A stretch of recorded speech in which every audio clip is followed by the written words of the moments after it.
The first of the Magi smiled a sickly smile, his eyes bright in his pale and bloody face. "You speak my very thoughts."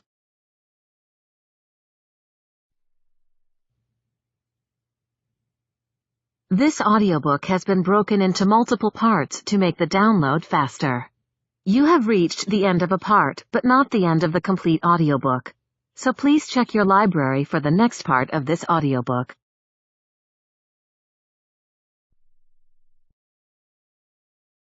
Audible hopes you've enjoyed this program.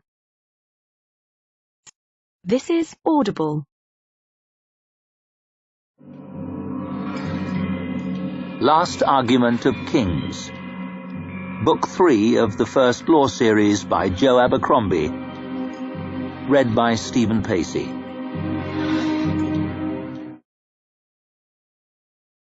Chapter 41. Tomorrow's Hero. The hooves of Jezal's grey charger clopped obediently in the black mud. It was a magnificent beast, the very kind he had always dreamed of riding. Several thousand marks' worth of horseflesh, he did not doubt. A steed that could give any man who sat on it, however worthless, the air of royalty. His shining armour was of the best Styrian steel, chased with gold. His cloak was of the finest Suljuk silk, trimmed with ermine. The hilt of his sword was crusted with diamonds, twinkling as the clouds flowed overhead to let the sun peep through. He had foregone the crown today in favour of a simple golden circlet, its weight considerably less wearisome on the sore spots he had developed round his temples. All the trappings of majesty. Ever since he was a child, Jezal had dreamed of being exalted, worshipped, obeyed. Now the whole business made him want to be sick, although that might only have been because he had scarcely slept last night and scarcely eaten that morning. Lord Marshal Varuz rode on Jezal's right, looking as if age had suddenly caught up with him. He seemed shrunken in his uniform, stooped and slump-shouldered.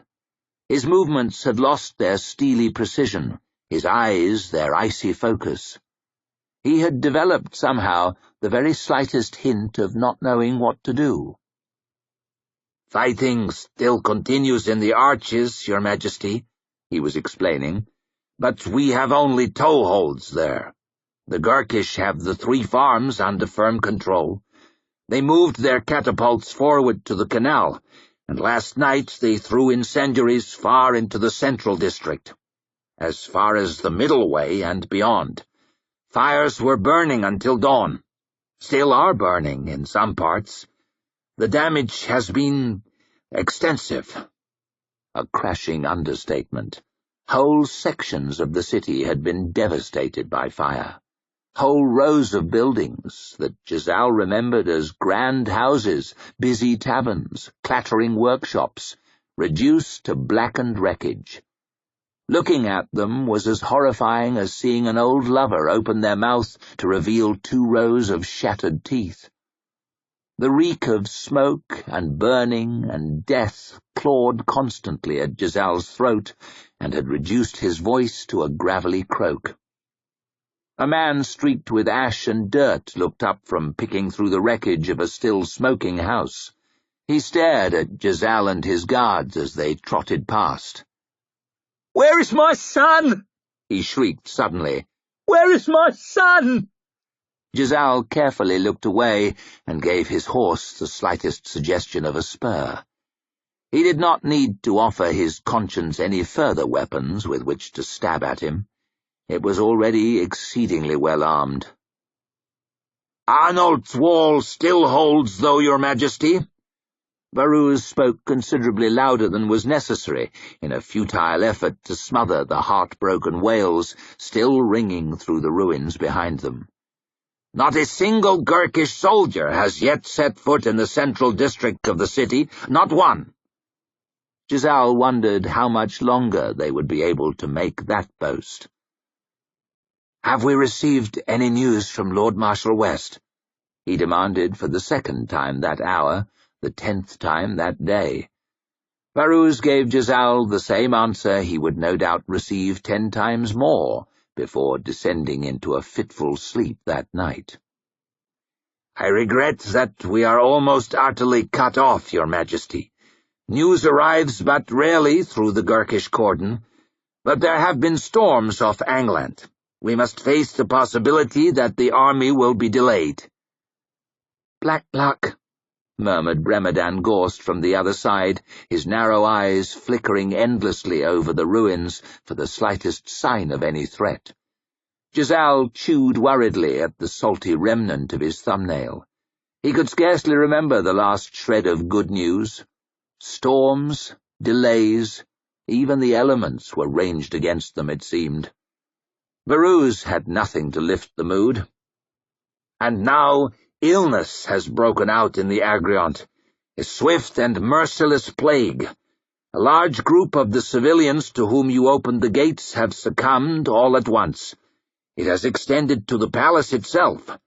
2 knights of the body have already died from it. One day they were standing guard at the gate, as always. The next night they were in their coffins. Their bodies withered, their teeth rotted, their hair fell out. The corpses are burned, but more cases appear. The physicians have never seen the like before, have no notion of a cure. Some are saying it is a Gurkish curse." Giselle swallowed.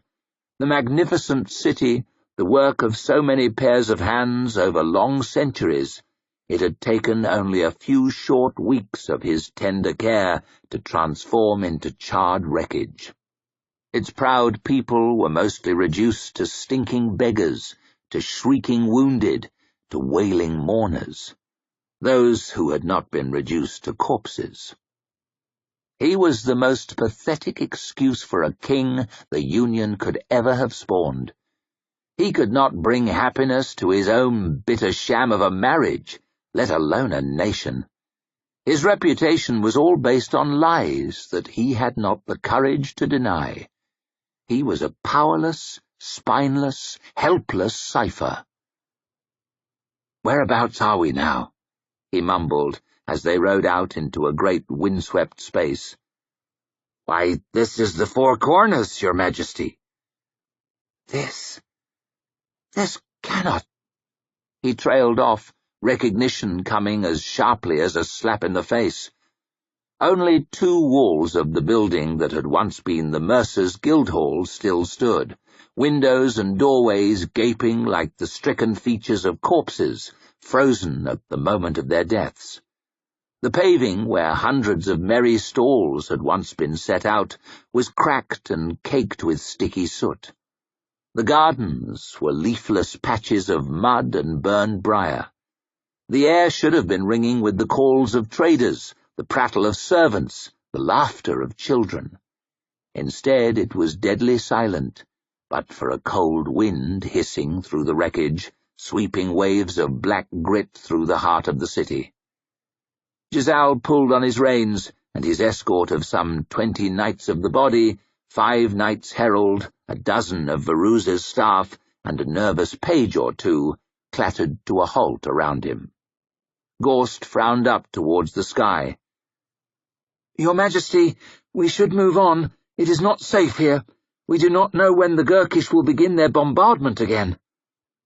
Giselle ignored him, swung down from his saddle, and walked out into the wreckage. It was difficult to believe that it was the same place where he had once bought wine, shopped for trinkets, been measured for a new uniform. Not 100 strides away, on the other side of a row of smoking ruins, stood the statue of Harald the Great, where he had met Adi in the darkness. It seemed 100 years ago.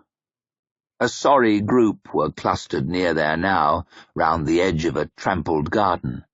Women and children mostly, and a few old men.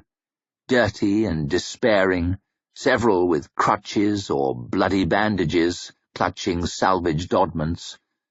Those rendered homeless in last night's fires, last night's fighting. Giselle's breath caught in his throat. Adi was one of them, sitting on a stone in a thin dress, shivering and staring at the ground, her dark hair fallen across half of her face. He started towards her, the first time he had smiled in what felt like weeks. "Hardy!" She turned, eyes wide open, and Giselle froze. A different girl, younger and considerably less attractive. She blinked up at him, rocking slowly back and forward. His hands twitched ineffectually. He mumbled something incoherent. They were all watching him. He could hardly just walk off. "Please, take this." He fumbled with the gilded clasps on his crimson cloak and held it out to her. She said nothing as she took it from him, only stared. A ridiculous, worthless gesture, almost offensive in its burning hypocrisy. But the rest of the homeless civilians did not seem to think so. "A cheer for King Giselle!" someone shouted, and a rousing clamour went up. A young lad on a crutch gazed at him with moon-eyed desperation. A soldier had a bloody bandage over one eye, the other rimmed with proud moisture. A mother clutched a baby, wrapped in what looked horribly like a shred of cloth from a fallen Union flag. It was as if the whole scene had been carefully posed for the greatest emotional impact. A set of painter's models for a lurid and ham-fisted piece on the horrors of war. "King Giselle!" came the shout again, accompanied by a weak "Hurrah!" Their adulation was like poison to him. It only made the great weight of responsibility press down all the heavier. He turned away, unable to maintain his twisted mockery of a smile one instant longer. "What have I done?" he whispered, his hands tugging ceaselessly at each other. "What have I done?" He clambered back up into the saddle, guilt picking at his guts. "Take me closer to Arnold's wall." "Your Majesty, I hardly think that—" "You heard me! Closer to the fighting! I want to see it!" Baruz frowned. "Very well." He turned his horse, led Giselle and his bodyguard off in the direction of the arches, down routes that were so familiar and yet so horribly changed. After a few nervous minutes, the Lord Marshal pulled up his mount, pointing down a deserted lane to the west. He spoke softly, as though worried the enemy might hear them. "Arnold's wall is no more than 300 strides that way, and the Gurkish are crawling on the other side. We really should turn." Giselle felt a faint vibration through his saddle. His horse started, dust filtered from the roofs of the houses on one side of the street. He was just opening his mouth to ask what had happened when the air was ripped open by a thunderous noise. A crushing, terrifying wall of sound that left Giselle's ears humming. Men gasped and gaped. The horses milled and kicked, their eyes rolling with fear. Baruz's mount reared up, dumping the old soldier unceremoniously from his saddle. Giselle paid him no mind. He was too busy urging his own horse keenly in the direction of the blast, seized by an awful curiosity. Small stones had started raining down, pinging from the roofs and clattering into the road like hailstones. A great cloud of brown dust was rising up into the sky to the west. "Your Majesty!" came Gorst's plaintive cry. "We should turn back!" But Giselle took no notice. He rode out into a wide square, a great quantity of rubble scattered across the broken paving, some of it in chunks big as sheds. As the choking dust slowly settled in an eerie silence, Giselle realized that he knew the place, knew it well. There was a tavern he had used to visit on the north side, but something was changed. It was more open than it had been. His jaw fell. A long stretch of Arnold's wall had formed the western boundary of the square. Now there was nothing but a yawning crater. The Gurkish must have dug a mine and filled it with their damned blasting powder.